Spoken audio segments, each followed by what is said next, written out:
এবারের ভোটে এনডিএর জয় জয়কার।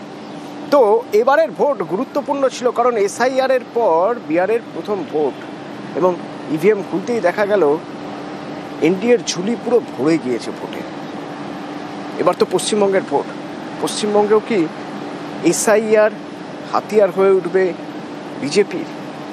পাল্টা আসরে নেমেছে তৃণমূল।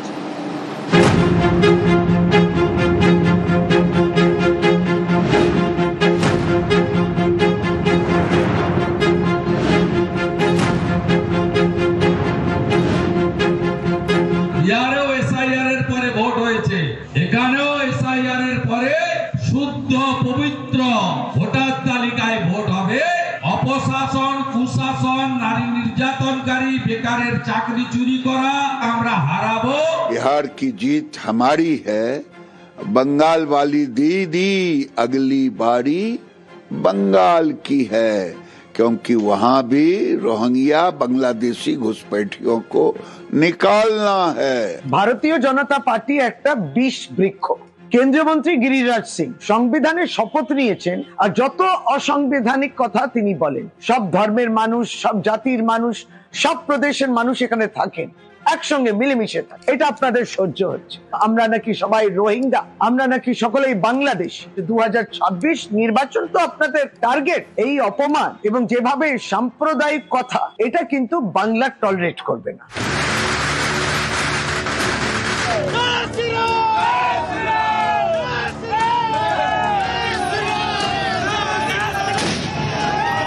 এসআইআর ভোটার তালিকায় নিবিড় সংশোধনের পরে ভোট হয়েছে বিহারে। ফল বেরোতেই এনডিএর দাপট। বিহারে এসআইআর এ প্রায় 40 লক্ষ ভোটারের নাম বাদ গিয়েছে। এর কি কোনো প্রভাব পড়েছে ভোটের ফলে? ये लड़ाई बीजेपी, कांग्रेस, आरजेडी, जेडीयू की नहीं रही। अब ये लड़ाई सीधा सीधा ज्ञानेश कुमार गुप्ता और भारत की जनता की लड़ाई। বিহারে এসআইআর এর পর ভোট, বড় জয় পেয়েছে এনডিএ।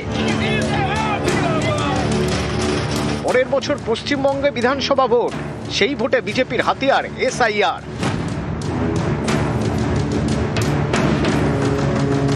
ব্যাপক ব্যাপক ব্যাপক गेरुआ झड़। बिहार का जीत हमारी है, आप बंगाल का बारी है। বিহারেও এসআইআর এর পরে ভোট হয়েছে, এখানেও এসআইআর এর পরে শুদ্ধ পবিত্র ভোটার তালিকায় ভোট হবে। অপশাসন, কুশাসন, নারী নির্যাতনকারী, বেকারের চাকরি চুরি করা আমরা হারাবো, পরিষ্কার করব পশ্চিম বাংলায়। 2021-এ নন্দীগ্রাম যা করেছে, 2026-এ গোটা বাংলা তাই করবে। খুব স্পষ্টভাবে বলে রাখি, বিহারের ফল যাই হোক, দয়া করে কোনো কষ্টকল্পিত তুলনা বাংলার সঙ্গে করতে আসবেন না। বিহারের ফলাফলের বিন্দুমাত্র প্রভাব বাংলায় পড়বে না। আপনারা এসআইআর বা এই ধরনের যা ইচ্ছা চক্রান্ত করতে পারেন, এখানে বিজেপি মানুষের দ্বারা প্রত্যাখ্যাত। বিজেপি যে নেতারা বিহার দেখিয়ে বাংলা টেনে সকাল থেকে মন্তব্য করছেন, তারা অকারণ পরিশ্রম করছেন। বাংলায় পড়বে না। বাংলায় তৃণমূলের পাশে মানুষ ছিলেন, আছেন, থাকবেন এবং বিজেপি এখানে প্রত্যাখ্যাতই থাকবে।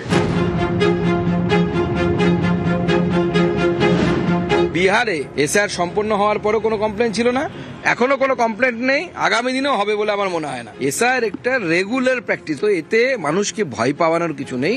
যারা করছেন তারা ভয় থেকে করছে। বিহারের জঙ্গলরাজ খতম হয়েছে, এবার বাংলায় জঙ্গলরাজ খতম করার বাড়ি। এসআইআর করে যে বিরাট একটা কিছু করে দেবো বলে হুঙ্কার দিচ্ছে মাঝে মাঝে, এটা যেখানেই সম্ভব হবে না কেন, পশ্চিমবঙ্গের সম্ভব।